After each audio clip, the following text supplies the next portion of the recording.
సరే ఇటు రోజా గారు చూసుకుంటే ఆమె పైన ఎస్సీ, ఎస్టీ అట్రాసిటీ కేసు ఒకటి నమోదైంది. అంటే అంతకు ముందు ఆమె టూరిస్ట్ మినిస్టర్‌గా పనిచేసింది కాబట్టి టూరిజం మినిస్టర్‌గా అప్పుడు ఒకసారి విజిట్‌కి వెళ్ళినప్పుడు తన చెప్పుల్ని ఒక దళిత ఆఫీసర్‌కి ఇచ్చారు అని చెప్పేసి ఇప్పుడు కేసు నమోదు చేశారు దళితులు.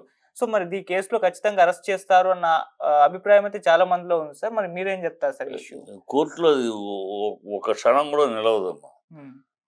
కోర్టులో అంటే చెప్పులు మోయించలా. చెప్పులు తీసి అతనుగా తీసుకున్నాడు. ఈ అమ్మాయి వాళ్ళ అతనుగా కొంచెం సర్వీస్ ఓరియంటెడ్‌గా ఏదో మంత్రి గారిని చేశాడు. ఓకే. అది అప్పుడు కలగలేదు బాధ.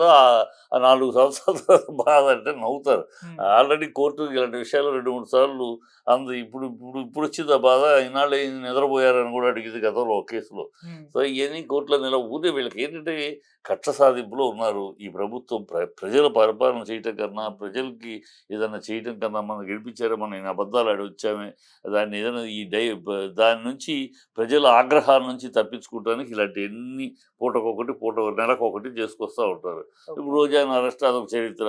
ఈయన ఎళ్ళాడు ఇన్వెస్టిగేషన్ కలెక్టర్ ఆల్రెడీ సీజ్ చేసిన షిప్‌ని మళ్ళీ నేను సీజ్ చేస్తానంటే ఈయన ఒక బిల్డప్‌లు. హ్మ్. ఏమి ఇయన్నీ ప్రజలు మెచ్చుకునేవి, హర్షించేవి కాదు. ప్రజలు అసహించుకునే చర్యలు ఇయన్నీ. ఓకే. ఆ అమ్మాయి ఎప్పుడు అంటే అప్పుడు మరేమయ్యారు? అప్పుడు నిద్రపోయారా? ఆ! అంటే అప్పుడు విమర్శలు చేశారు. అప్పుడు కేసులు పెట్టారు. నిద్రపోయారా? అప్పుడు నిద్రపోయి అప్పటికి పెట్టలేదు కేసు. 3 ఏళ్ల తర్వాత ఇప్పుడు మనసు గాయపడిందా? ఏమి అంటే అర్థం అవ్వట్లేదు జనాలకి. ఇది ప్రి ఎంకరేజ్ చేసి ఒక లిస్ట్ ఏసుకున్నారు. Red book list. ఆ లిస్ట్‌లో ఒక్కొక్కళ్ళని టార్గెట్ చేస్తున్నారు. ఆ ఓకే. టార్గెట్‌లో భాగం ఇది అంతే. అంతేగాని ఈ టార్గెట్‌లతోటి వాళ్ళు బతికేద్దాం, పరిపాలించేద్దాం, 5 ఏళ్ళు గడిపేద్దాం అనుకుంటే ఆళ్ళ కర్మ. ఓకే. ప్రజలు అసహించుకుంటున్నారు. ఆల్రెడీ ఈ 6 నెలల్లోనే చాలా అసహ్యత ఇది జనాలు తిడతన్నారు, బూతులు తిడుతున్నారు. హ్మ్. వీళ్ళేంటి హామీల సంగతేంటి? బడ్జెట్ ఇస్తే బడ్జెట్‌లో కేటాయింపులు లేవు. ఏదో తూతూ మంత్రంగా 2000 కోట్లు కేటాయించాల్సొస్తే 500 కోట్లు కేటాయించటం. హ్మ్. తూతూ మంత్రంగా అన్నిటికి ఎక్కడ కేటాయింపులు సరిగ్గా లేవు.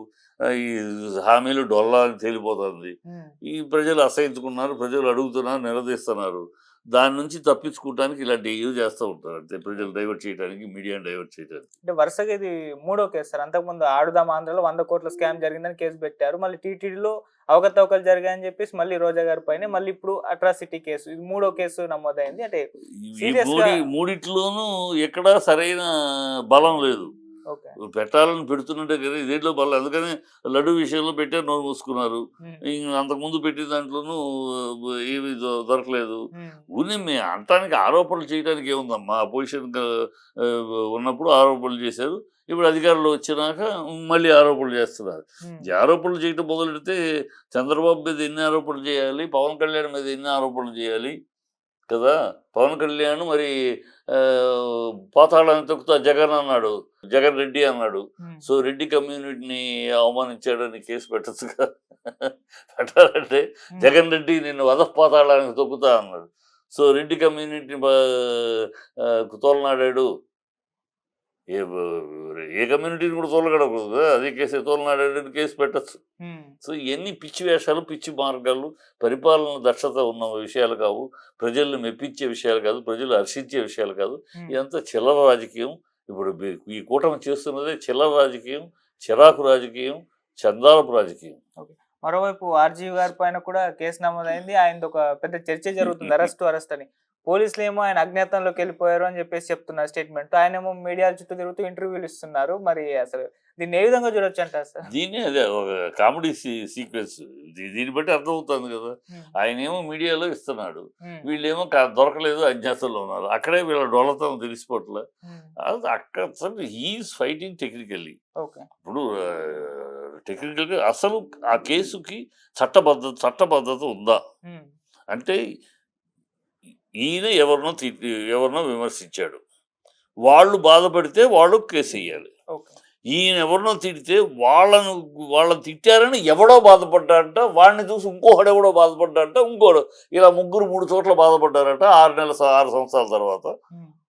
ఆ బాధకు కేసు. అది చట్టంలో పరిధిలో ఉందా ఈ కేసు? చట్ట పరిధిలో లేదు. ఇలా చేయటం మొదలెడితే ఈ ఇలాంటి కేసులు మొదలు పెడితే ఎవడైనా ఏదైనా చేయొచ్చు కదా. ఎవడి మీదైనా కేసు వేసేసి అరెస్ట్ చేయొచ్చు కదా. ఓకే. ఎవడు నన్ను నేను నిన్ను అన్నాను, నువ్వు బాధపడ్డావు అనుకో, నువ్వు నా మీద కేసు వేసే అధికారం ఉంది. నువ్వు బాధపడ్డావని ఆయన కూడా వేస్తే కేసు ఏమిటి అర్థం ఉందా? కేసు ఎవరు పెట్టారు ఒక పక్కకు పెడితే సార్, ఆయన అలా పెట్టడం, అలా ఫోర్జరీ చేసి చంద్రబాబు నాయుడు గారి గురించి, పవన్ కళ్యాణ్ గారి గురించి, లోకేష్ గారి గురించి ఆ విధంగా ఫోటోలు పెట్టడం, మార్ఫింగ్ చేయడం కరెక్ట్ అంటారా సార్? ఎందుకు వీళ్ళు పెట్టలేదా? ఇప్పుడు పొలిటికల్ సెటైర్లు అమ్మా. పొలిటికల్ సెటైర్లో ఇలాంటివి జరుగుతూ ఉన్నాయి. మమతా బెనర్జీ మీద పెట్టారు, మోడీ మీద పెట్టారు, స్టాలిన్ మీద పెట్టారు. ఈ పొలిటికల్ సెటైర్లని వాటి మీద కేసులు పెట్టాలనుకుంటే ఈ దేశంలో అందరి మీద కేసులు పెట్టచ్చు. లాలూ ప్రసాద్ యాదవ్ వాళ్ళ పార్టీ మోడీ మీద ఎన్నో రకాల కార్టూన్లు వేశారు. కాంగ్రెస్ వాళ్ళు మోడీ మీద కార్టూన్లు వేశారు. బీజేపీ వాళ్ళు కాంగ్రెస్ వాళ్ళ మీద, ఎస్పీ మీద కార్టూన్లు వేశారు. మమతా బెనర్జీ పార్టీ కార్టూన్లు, ఇవన్నీ పొలిటికల్ సెటైర్లో you are in a public. నువ్వు నీ ఇంట్లో కూర్చుంటే నేను ఎవడో మాట్లాడు. నువ్వు ఒక పబ్లిక్ లైఫ్లోకి వచ్చినాక పూలు పడతాయి, రాళ్ళు పడతాయి. వాటిని సేకరించే దమ్ము, ధైర్యంతో నువ్వు రాజకీయాల్లోకి రావాలి. రాజకీయాల్లో నన్ను పొగడగాలి కానీ నన్ను ఎవరు విమర్శించకూడదు, నన్ను ఎవరు తిట్టకూడదు, తిడితే నేను కేసేస్తానంటే అది చెల్లుబాటు కాదు. అసలు అది కరెక్ట్ కాదు. ఇప్పుడు అంటే ఇతను చేసి తప్పే అనుకుందాం కొంతసేపు, ఇతను రాసేది. మరి మిగతా వాళ్ళు చేసి అవి ఉప్పులో కదా, మరి వాళ్ళందరి మీద కేసులు పెట్టాలి కదా. ఇప్పుడు వీళ్ళు తిట్టారు, వైఎస్ఆర్సీపీ మనుషులు తిట్టారు, బూతులు తీయారు, వాళ్ళు కేసు తప్పు, అది ఉప్పుని ఎవరు అంటలేదు. రాజకీయాల్లో బూతులు తయారని ఆడవాళ్ళన్నారు, కరెక్టే. చంద్రబాబు వైఫ్ని గురించి అసెంబ్లీలో మాట్లాడేది తప్పే, 100% తప్పే. మరి అదే అది తప్పు అని అందరూ అంగీకరించినప్పుడు, జగన్ నువ్వు మీ నాన్నకు పుట్టావా, మీ నాన్నకు పుట్టలేదు, మీ అమ్మకు పుట్టలేదు, నువ్వు నీ చెల్లెలు అని మేము అనను ఏంటో సెటైర్గా అనను. మీ భార్యకి ఎంతమందితో పరిచయం ఉందో ఈ మాట నేను మాట్లాడను అన్నది తప్పు కాదా? జగన్ మీ తాతగారు పుట్టింది, మీ తాత రాజారెడ్డి గారు పుట్టింది, వాళ్ళ నాన్నగారు రెండో పెళ్ళానికి పుట్టాడు. వాళ్ళకు ఆ రెండో పెళ్ళానికి పుడితేనే ఆయనకు పుట్టింది రాజారెడ్డి, ఆ తర్వాత రాజశేఖర రెడ్డి, నువ్వు. సో మీది సజావు ఇది కాదు ఒకరు అని అన్నారు. ఈ తప్పు కాదా? అది తప్పు అన్నప్పుడు ఈ తప్పు కదా. మరి వాటి మీద కేసున్నప్పుడు ఈ తప్పు కదా. ఆడవాళ్ళని నిందిస్తారంటే మరి రోజే ఆడదు కదా. నీ బతుకు బయట నా దగ్గర బయట పెడతానని పబ్లిక్ మీటింగ్లో మాట్లాడాడు ఆనా వెంకట్రామరెడ్డి, తప్పు కాదా? బండారు సత్యనారాయణ ఆయన మాట్లాడాడు, తప్పు కాదా? డైమండ్ రాణి అన్నాడు పబ్లిక్ మీటింగ్లో ఒక ఆడదాన్ని, అవి తప్పు కాదా? ఇలా తప్పులు లెక్క చూస్తే అటు ఇటు ఉన్నాయి. చేస్తే మీరు సిన్సియర్ అయితే అందరి మీద కేసులు పెట్టండి. ఈ పార్టీ ఆ పార్టీ లేకుండా అందరి మీద కేసు పెట్టండి. ధైర్యం ఉంటే, దమ్ము ఉంటే, నీతి ఉంటే, నిజాయితీ ఉంటే, రీతి పద్ధతి ఉంటే అందరి మీద పెట్టండి. అంతేగాని వాళ్ళంటే తప్పులు బూతులు, మీరంటే మంత్రాలు వేదాలు అన్నట్టు. మీరు మాట్లాడే తిట్లు, మీరు చెప్పిన మాటలన్నీ మంత్రాలు వేదాలు. ఇతరులు మాట్లాడితే మాత్రం బూతులు తప్పులు అంటే అది దాన్నే కక్ష సాధింపు చర్యలు అనేది, దాన్నే డైవర్షన్ పాలిటిక్స్ అనేది.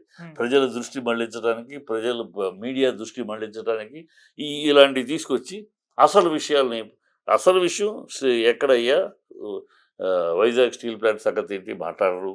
వైజాగ్ స్టీల్ ప్లాంట్ మెడలు చాలా జుట్టు ఎగరేసి డూమ్ అని చెప్పి నా ప్రాణాలు అడ్డేస్తాను అన్న పవన్ కళ్యాణ్ ఏడి వాళ్ళ, నేను ఉండగా అది 1 ఇంచు జరగనివ్వను అని ప్రగల్భాలు పలికే చంద్రబాబు ఎక్కడ ఇవాళ? ఆ 4 ఫర్నేసులు మూసేశారు, ఉద్యోగాలు తీసేస్తున్నారు, జీతాలు ఇవ్వటం లేదు, ఆటోమేటిక్ వాడు ధర్నా చేస్తున్నారు, కార్మికులు ధర్నా చేస్తున్నారు. ఎక్కడ గొంతు విప్పరే? ఏమైపోయింది? ఇది మాట్లాడాలా? స్పెషల్ స్టేటస్ స్పెషల్ స్టేటస్ వస్తే ఈ రాష్ట్రం స్వర్గధామం అవుద్ది, అనేక ఉద్యోగాలు వస్తాయి, ఇండస్ట్రీలు వస్తాయి, అవి వస్తాయి ఇవి వస్తాయి అని చంద్రబాబు నీనోరే కదా పలికింది చంద్రబాబు. అది ఇవ్వలేదనే కదా 2018లో బీజేపీని వదిలేసి వచ్చేసావు. సరే ఆ రోజుల్లో 2014లో కానీ 2019లో కానీ బీజేపీ బలంగా ఉంది కనుక మనం అడిగినా ఇచ్చే పరిస్థితి లేదు.